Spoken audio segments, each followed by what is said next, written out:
Bonjour à tous, bienvenue pour une nouvelle partie analysée, cette fois sur le thème du Zugzwang qui va être le thème de la masterclass du mardi 20 novembre, donc dans 15 jours maintenant. Le Zugzwang qui est un concept qui n'arrive que dans le final, hein, qui n'arrive pas dans l'ouverture ou dans le milieu de partie, c'est quand il n'y a plus beaucoup de pièces sur l'échiquier. Euh, on est dans l'obligation de jouer un coup, hein, parce que l'obligation de jouer un coup dans les phases de jeu du milieu de partie et de l'ouverture sont plutôt des avantages, hein. C'est plutôt un avantage de jouer puisque on a l'initiative et c'est nous qui imposons notre rythme, on va dire, notre jeu à l'adversaire. Tandis qu'en finale, ça devient différent, des fois, parfois et même souvent. L'obligation de jouer un coup est contraignante, surtout pour l'adversaire évidemment qui joue en défense. On va voir une partie entre Fischer et Taimanov, donc au tournoi des candidats, plutôt dans le match du championnat du monde, hein. Ça devait être le quart de finale. C'est le premier match du tournoi des candidats que Fischer a joué pour devenir champion du monde. Il va battre évidemment Taimanov, il va le battre très sèchement puisqu'il va gagner les 6 parties du match. Après, il va gagner contre Larsen, il gagnera aussi les 6 parties. Et ensuite, il jouera contre Petrosian, ancien champion du monde, et il le battra aussi. Et pour ensuite finalement jouer contre Spassky, la fameuse finale à Reykjavik en 1972 qui permettra à Fischer de devenir champion du monde. Ici c'est la quatrième partie du match entre Fischer et Taimanov et Fischer qui commence comme très souvent par le coup E4. Taimanov joue C5, Taimanov qui est spécialiste de la sicilienne, et bien de quelle sicilienne? Bien sûr la sicilienne Taimanov, c'est la sicilienne à laquelle il a donné son nom, il a donné son nom à une sicilienne. On va voir laquelle, cavalier F3, cavalier C6, D4, C prend D4, cavalier prend D4, dame C7, cavalier C3, E6. Voilà le schéma de la sicilienne Taimanov avec le pion E6 qui est en C6 et souvent la dame en C7. Ici les blancs ont plusieurs possibilités de jouer. Fischer a choisi de jouer avec G3.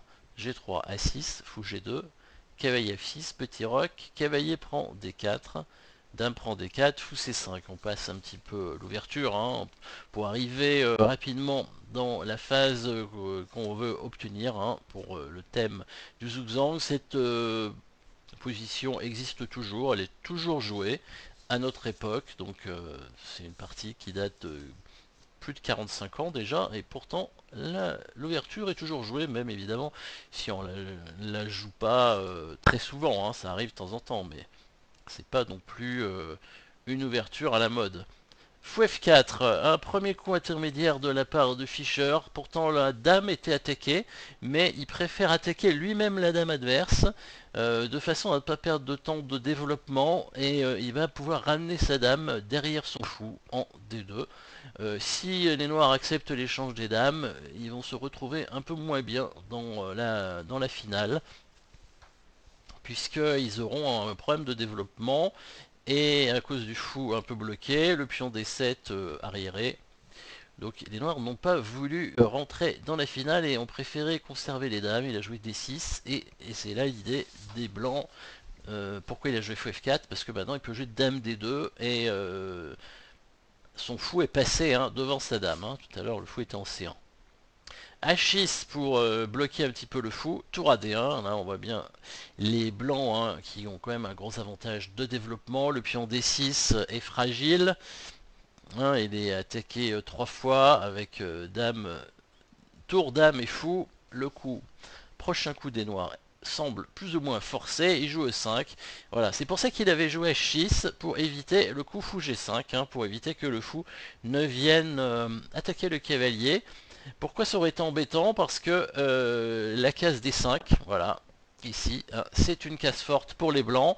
Si le fou F4 peut s'échanger contre le cavalier F6, les blancs récupèrent le contrôle total de la case en D5 et peuvent y amener leur cavalier. Donc c'est l'idée du coup H6. Fou E3, il n'y a que cette case. Fou G4, attaque la tour, incite les blancs à jouer F3. Il ne le joue pas tout de suite parce que peut-être qu'il a peur sur fou F3 de là aussi d'un coup intermédiaire peut-être du coup dame B6 hein, qui attaquerait le fou en E3, et si le fou prend en C5, il pourrait éventuellement reprendre avec la dame hein, pour faire échec. Et bon, ça gagnerait éventuellement un temps, même si là le pion D6 semble mal parti. Hein. Donc peut-être que sur F3, les noirs seraient tout simplement revenus avec le fou en E6 sans faire de coup intermédiaire.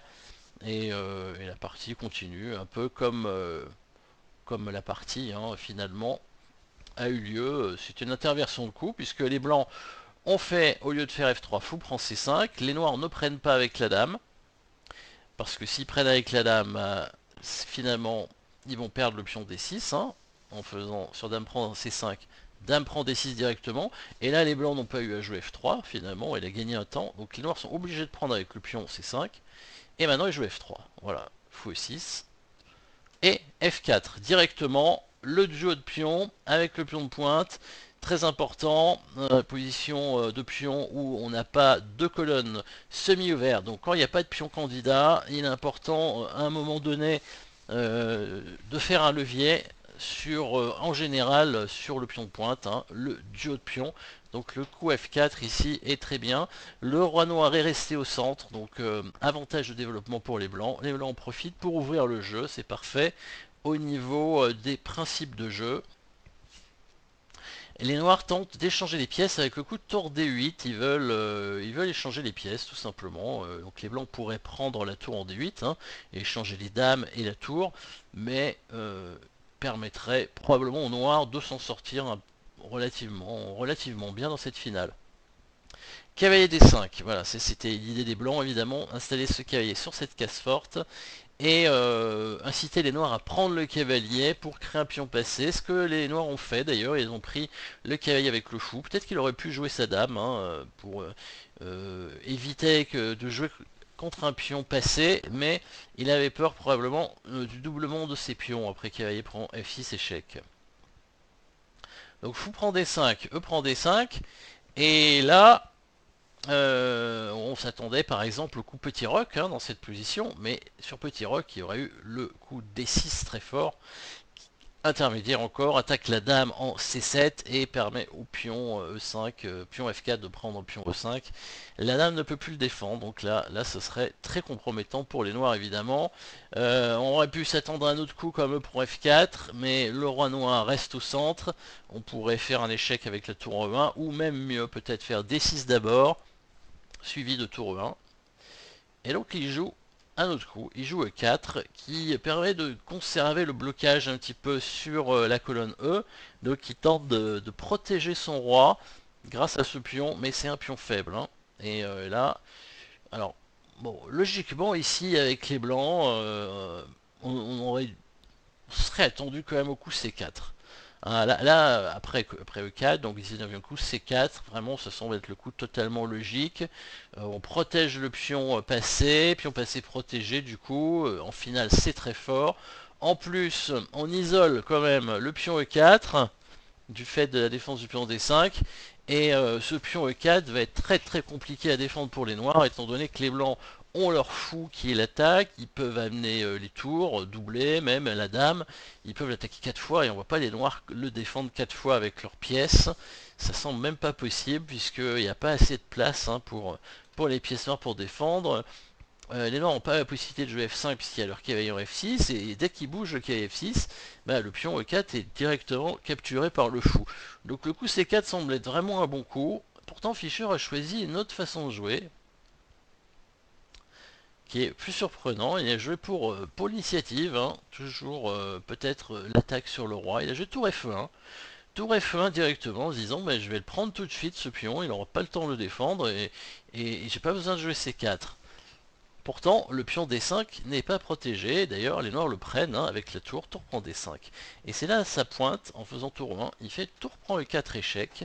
La pointe elle est ici, si jamais le cavalier reprend la tour E4, les blancs font dame prend D5, attaquant le cavalier en E4 deux fois, et le pion B7 est perdu derrière. En plus le roi noir est resté au centre. Il risque de se faire attaquer quand même, il y a encore beaucoup de pièces sur l'échiquier, dame tour et fou, c'est quand même 3 pièces assez fortes, longue portée. tour reprend E4 et il avait prévu, si le roi bouge en F8, certainement, de jouer le coup tour 8 échec. Hein, s'il ne le joue pas, il va perdre une qualité, je crois. Hein. Donc il faut jouer tour 8 échec. Et sur roi prend 8, fou prend D5. Hein. L'idée de tour 8 échec, évidemment, c'est de découvrir le fou pour récupérer la tour D5 avec le fou. Hein. Et là, c'est un échange de tours, mais dans la finale, après qu'il prend D5, dame prend D5, il y a un avantage blanc parce que les blancs sont mieux centralisés avec leurs pièces. La dame en D5 est plus forte que la dame en C7, et la tour H8 est enfermée. Hein. Et là, il n'y a pas de la possibilité de roquer, hein, puisque le roi noir a déjà bougé. Vérifions. Oui, on n'a pas le droit de roquer, hein, il n'est pas content. D'accord. Ah si, les noirs pouvaient roquer, peut-être que ça irait, la tour reviendrait en jeu et ça pourrait aller, mais non. Interdit, le roi a déjà bougé, bien sûr.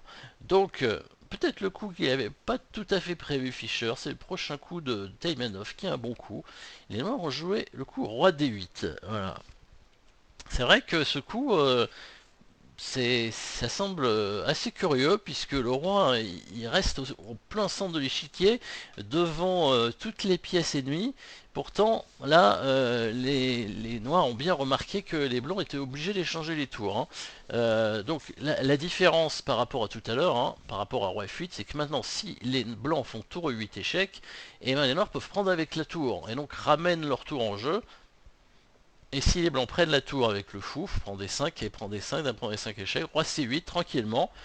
Et là, les noirs n'ont pas de problème. Hein. Le roi noir finalement est bien protégé. Il a fait le grand roc, artificiel, mais il a fait le grand roc. Et la tour noire est active hein, sur une colonne ouverte. Donc tout va bien. C'est pour ça qu'il ne joue pas tour 8 échecs sur roi D8. Il enlève sa dame tranquillement. Il met sa dame en E2. Profitant de l'échec hein, sur la colonne D, parce qu'après tour prend D1, échec, dame prend D1, échec aussi. Le roi noir évidemment est mis en échec, donc le cavalier noir n'a pas le temps de prendre la tour. Et dame D7, les noirs jouent la finale. Il aurait pu jouer roi C8, garder les dames, mais probablement il a eu peur d'une attaque, hein. Certainement il a eu raison. C'est vrai que la finale semble tenable quand même pour les noirs. Dame D7, dame prend D7, échec, roi prend D7, tour E5, voilà. Alors, bon, position, qui a l'avantage? Évidemment, au niveau des pions, bon, au niveau des rois, il n'y a plus les dames sur l'échiquier, les rois sont protégés, il n'y a pas de problème. Au niveau des pions, de la structure des pions, c'est symétrique, il n'y a pas de pion candidat, il n'y a pas de colonne semi-ouverte, il y a deux colonnes ouvertes et que des colonnes fermées sinon. Donc deux îlots de chaque côté, c'est symétrique. Par contre, au niveau des pièces, les pièces blanches sont meilleures. Hein, la tour est plus active et le fou est meilleur que le cavalier. Le fou est meilleur que le cavalier parce qu'il y a des pions de chaque côté de l'échiquier en finale. Ça avantage le fou, évidemment, qui peut bouger très vite. Alors, le pion B7 est attaqué, et le pion C5 aussi. Les noirs, logiquement, jouent le coup B6 hein, pour mettre leur pion sur case noire contre le fou blanc. Mais, curieusement, c'est peut-être pas le meilleur coup, c'est discutable finalement. C'est vrai que on a tendance à vouloir mettre les pions sur la couleur opposée du fou, mais quand il y a encore une tour adverse sur l'échiquier, ça peut être compromettant parce que la tour peut s'infiltrer sur les cases blanches. Hein, le fou évidemment, le fou blanc va contrôler les cases blanches. Si les noirs mettent tous leurs pions sur cases noires, ils ne contrôleront plus du tout les cases blanches. Et donc la tour pourra s'infiltrer et venir attaquer les pions. Le fameux jeu sur les couleurs, hein, dont on pourra parler peut-être dans une prochaine masterclass. Hein, c'est vrai que ça peut être un thème intéressant. Jeu sur les couleurs, là, le fou. Évidemment, contrôle les cases blanches. Les blancs maîtrisent les cases blanches. Les noirs pourraient peut-être conserver leur pion B7 en jouant le roi en D6, protégeant le pion C5. L'idée c'est que si le fou prend B7, la tour vient en B8, et sur le fou prend A6, tour prend B2. Les noirs ont leur tour active, vont récupérer leur pion, et donc obtiennent du jeu. Et c'est intéressant pour celui qui défend d'échanger des pions au final. Hein, ça lui permet de se rapprocher de la nulle. Si les noirs arrivent à échanger tous les pions de l'aile dame, évidemment, à ce moment-là, le cavalier sera pas moins fort que le fou, parce que tous les pions seront du même côté de l'échiquier.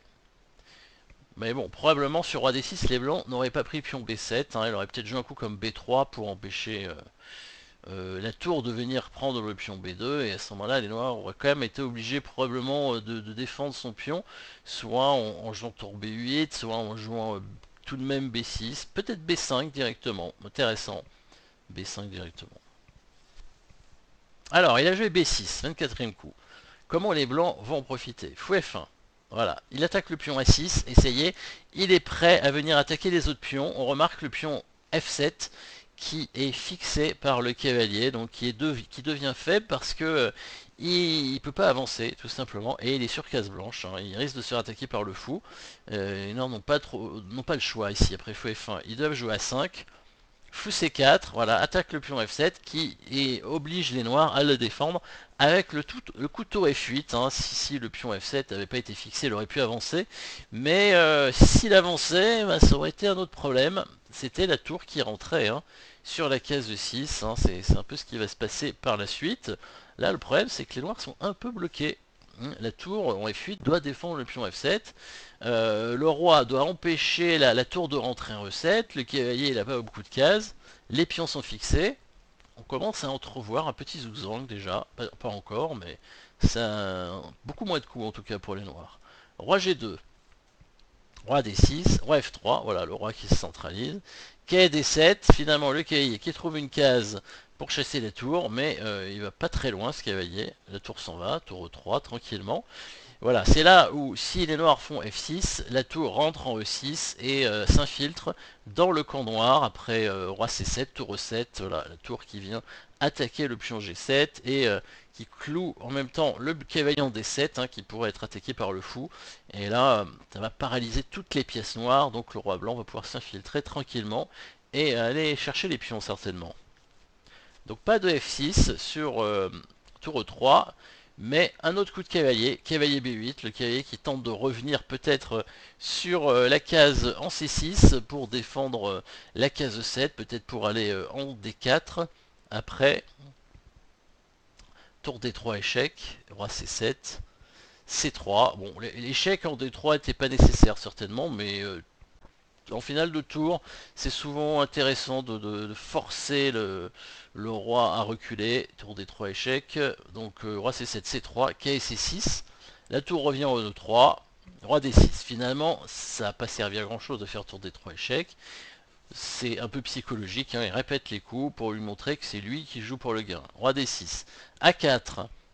Alors, les blancs fixent les pions, ce qui est un peu paradoxal quand on a un fou contre un cavalier, sauf que les blancs jouent clairement sur le blocage des pièces adverses, donc sur le zugzwang, et donc ici bloquent les pions et bloque du même coup le cavalier, hein. Le cavalier qui finalement est bloqué par son pion par exemple en A5, le cavalier qui peut pas aller ni en B4 ni en D4 parce qu'il y a le pion C3, ni en E5, il a très peu de cases finalement ce cavalier, pourtant il est bien centralisé mais il n'a pas beaucoup d'endroits où aller, hein.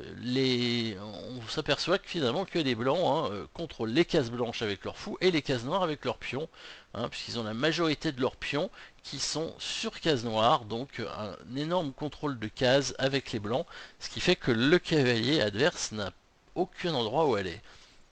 Cavalier E7, il peut rien faire à part attendre maintenant. Cavalier E7, H3, voilà, il va pouvoir avancer ses pions tranquillement. Bon, H3, il aurait peut-être pu avancer directement en H4, mais il force le cavalier à revenir certainement. Voilà, KC6 et maintenant H4. Il veut prendre de l'espace, il veut jouer H5 certainement, puis il continue à avancer ses pions. Plus les pions sont avancés et plus ils sont proches de la promotion. Voilà, finalement ce sont les noirs qui font H5 pour empêcher les pions blancs d'avancer. Attention, c'est évidemment compromettant, le pion qui se met sur case blanche, donc le fou qui va pouvoir l'attaquer. Peut-être qu'il fallait mieux le laisser en H6 ce pion et laisser quand même avancer les pions blancs, H5, G4, G5 certainement. Il aurait réussi à échanger en H6, à créer un pion faible, après il peut passer sa tour sur la colonne G. Voilà, c'était probablement le plan des blancs. En faisant H5, les noirs empêchent un peu le plan et bloquent un petit peu les pions blancs. Tour D3 échec. Roi C7, tour D5, voilà. Petite question, pion H5. Comment les noirs vont-ils le défendre? Si les noirs jouent G6, probablement les blancs avaient l'intention d'amener leur tour en G5 pour faire F5 et venir détruire la structure. Donc il avait prévu sur tour D5 de faire F5. Voilà, c'est ce qu'il fait, F5. Et là, il met bien ses pions sur case blanche, mais il bloque aussi. Il n'y a pas de levier pour les blancs, pas de passage du côté roi, donc pas évident de passer maintenant. La tour qui va revenir, hein, tour D2. Allez, maintenant que le pion F est avancé, il y a la case en E6 hein, qui est libérée, donc peut-être la tour va viser cette case, et c'est pour ça que les noirs jouent tour F6, bien sûr, pour contrôler la case E6. Tour E2, menaçant de rentrer en E8 avec la tour, et roi D7 pour l'empêcher. Voilà. Donc là, les noirs arrivent à obtenir une sorte de statu quo hein, en bloquant les pièces blanches qui n'arrivent pas à passer dans le camp des noirs, sauf que les noirs vont être obligés de jouer un coup au bout d'un moment. Donc, petit coup d'attente avec les blancs pour commencer, tour E3. Voilà. Tour E3, que faites-vous maintenant avec les noirs? Bon, le roi peut pas bouger parce qu'il doit laisser, il doit contrôler la case 8. La tour peut pas trop bouger parce qu'elle doit contrôler la case 6. Le cavalier, il pourrait bouger, mais il y aurait un échec avec le fou et le roi serait à ce moment-là obligé de bouger. Il n'y a pas beaucoup de coups. Il joue G6. Bon, ça permet de protéger son pion. Donc ça c'est logique comme coup. Fou B5. Cloue le cavalier maintenant. Donc là le cavalier peut pas bouger, c'est sûr. Il n'y a plus qu'à bouger la tour maintenant. Il n'y a pas trop de choix. Tour D6, tour D6. Alors il menace quand même de rentrer hein, sur la colonne D, en D1 ou en D2. Donc roi E2 pour l'empêcher. Et là, pas beaucoup de coups avec les noirs. Il a un coup droit, voilà, roi D8, hein, c'est le coup qu'il a trouvé. S'il bouge le roi en C7, évidemment, la tour entre en E8. Et s'il revient en F6, le roi peut passer en D3, et puis probablement en C4, hein, donc il veut pas le laisser faire. Donc il joue roi D8, c'est un coup d'attente, hein, mais au moins il en a un pour l'instant. Roi D8, tour D3, voilà. Alors, la seule façon probablement de progresser maintenant avec les blancs, ça va être de ramener le roi, de le centraliser, hein, de faire en sorte qu'il s'active évidemment ce roi, parce que là pour l'instant il est bloqué par la tour noire. Tant que la tour noire reste en jeu, le roi blanc aura du mal à passer. Donc l'échanger c'est probablement une bonne option. Tour D3. Roi C7, les noirs qui sont obligés de toute façon d'échanger les tours, mais qui, avec ce coup de roi, permettent à leur roi de se replacer, se recentraliser. Tour prend D6, roi prend D6. Alors, la finale de pion ici n'est pas suffisamment bonne pour les blancs, hein, ça va faire nul si jamais les blancs prennent le cavalier en C6, roi prend C6. Roi D3, les noirs ont la possibilité de faire roi D5 et d'empêcher le roi blanc de rentrer. Donc là, il n'y a pas moyen ici de gagner avec les blancs. Par contre, après le coup 45 roi D3, maintenant les blancs menacent de prendre le cavalier. Hein. Si jamais les noirs font roi D5, fou prend cavalier échec, roi prend fou, roi C4, roi D6, roi B5, le roi passe, roi C7, roi 6, roi C6 et voilà, le fait d'avoir deux coups supplémentaires avec les blancs permet de mettre l'adversaire en zigzag. Donc le pion avance en C4. Dans un premier temps, le roi noir est obligé de jouer roi C7, roi A7, on récupère l'opposition, roi C6 et roi B8, le roi qui passe dans le camp des noirs complètement. Finalement, non, on n'a pas besoin du deuxième coup, hein, B3, bon, on peut le garder en réserve, mais on n'en a pas besoin. Là, ça suffit déjà. Hein, les noirs sont toujours en zigzag, ils vont être obligés de bouger leur roi. Et le roi blanc va arriver en B7 pour aller prendre le pion B6, hein, grâce au zigzag, évidemment. Alors, il laisse pas faire l'échange au 45e coup sur roi D3. Il joue cavalier E7. Cavalier E7 qui permet au fou blanc de venir attaquer le pion G6 avec fou E8. Voilà, qui bloque complètement maintenant le cavalier. Maintenant, c'est le roi qui est obligé de bouger. Roi D5, fou F7 échec. Voilà, le fou qui vient chasser le roi noir des cases blanches pour permettre à son propre roi de venir, de pénétrer dans le camp adverse. Roi D6, roi C4, voilà, on voit le roi qui veut arriver en B5. Roi C6, fou E8 échec, toutes les cases blanches sont interdites au roi noir. Roi B7, roi B5, voilà, le roi blanc qui passe.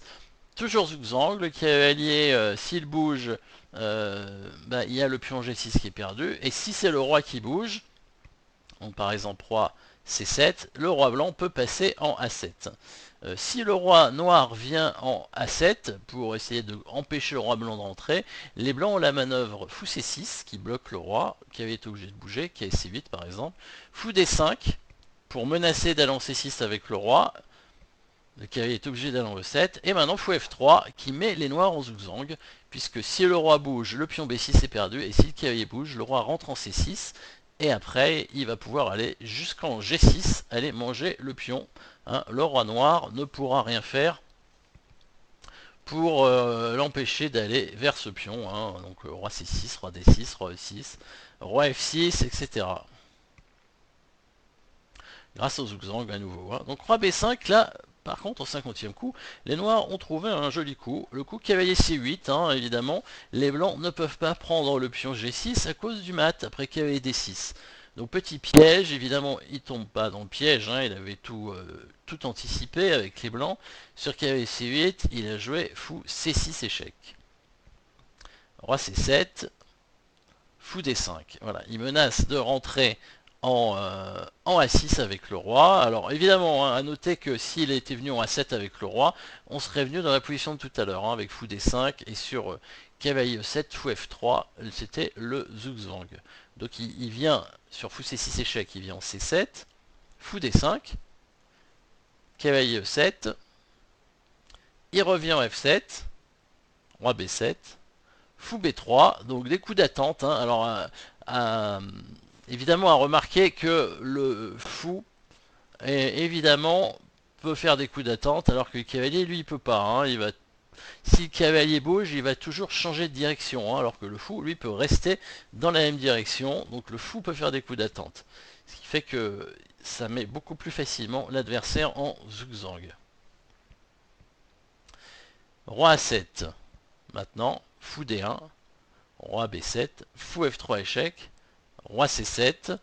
Voilà, le fou finalement s'est replacé sur la bonne diagonale. Maintenant, le roi passe en A6, cavalier C8, fou D5, cavalier E7, fou C4. Voilà, le fou qui attend toujours que le cavalier bouge pour venir en F7, hein, certainement. Le cavalier vient en C6. Maintenant, le fou vient en F7. Le cavalier revient au 7 et le fou vient au 8. Voilà, on trouve la position de zigzag. Hein. À remarquer le coup d'attente ici, hein, avec le coup de fou en C4 au 59e coup. Les blancs ne jouent pas tout de suite fou F7 parce que sur fou F7, tout de suite, les noirs ont la possibilité de jouer leur roi en C6. Et sur fou E8 échec, il reviendrait en C7 et finalement ce serait au blanc de jouer dans cette position. Et là on n'a pas vraiment de coup d'attente avec le fou, puisque le fou il a besoin d'être en E8 pour, on va voir dans la partie, hein, pour attaquer à la fois le pion G6 et contrôler la case C6. Là il n'y a pas de coup d'attente. Donc le coup d'attente il est fait avant. Hein, sur cavalier E7, là il fait un coup d'attente, il fait fou C4, il attend que le cavalier ou le roi bouge, cavalier C6, et là il revient en F7 maintenant, cavalier E7, et il joue fou E8, et là c'est au noir de jouer. Hein, le cavalier ici ne peut pas bouger s'il ne perd le pion G6, le roi, s'il bouge n'importe où, on va prendre le pion B6, et s'il vient en D8 pour attaquer le fou, voilà, ça c'était évidemment le seul coup, hein, roi D8, et ben les blancs vont rentrer dans une finale gagnante en sacrifiant leur fou pour 3 pions et obtenir des pions passés. Donc très évidemment il faut analyser précisément, hein, mais bon ça c'est quand même le champion du monde, le futur champion du monde en tout cas, hein, puisque ça s'était joué un an avant le match contre Spassky. Fou prend G6, voilà la pointe, un très fort coup. 62e coup, fou prend G6, cavalier prend G6, roi prend B6. Les blancs qui vont aller prendre les pions noirs, hein, il va certainement prendre le pion le plus le plus intéressant c'est le pion C5 et ensuite certainement jouer tout simplement B4 hein, pour créer deux pions passés liés. Pourquoi prendre le pion C5? Pour que le roi soit centralisé. Hein, parce que si le roi prend A5, il risque de se faire bloquer par le roi noir. Alors évidemment prendre A5 ça permettrait de créer directement le pion passé à le pion éloigné, pion passé éloigné, mais le roi blanc serait éloigné aussi. Hein, il serait un peu bloqué sur le bord de l'échiquier. Prendre le pion C5 permettrait au roi blanc de rester au centre. Roi prend B6, roi D7, roi prend C5, cavalier E7, B4. Voilà. Bon, les blancs auraient pu peut-être aller chercher le pion A5 avec le roi, mais à nouveau, hein, ça force le roi à aller au bord de l'échiquier et il risque de se bloquer. Hein, c'est pas forcément une bonne idée. Il faut mieux ne pas gagner un troisième pion, un quatrième pion même, et directement avancer les pions passés. B4, voilà, il avance les pions. Après en B4, je suis pas sûr que les noirs auraient pu tenir en faisant le coup KC6 par exemple, je pense pas, hein. Je pense que les blancs auraient quand même avancé le pion B5 peut-être, et auraient quand même créé des pions passés.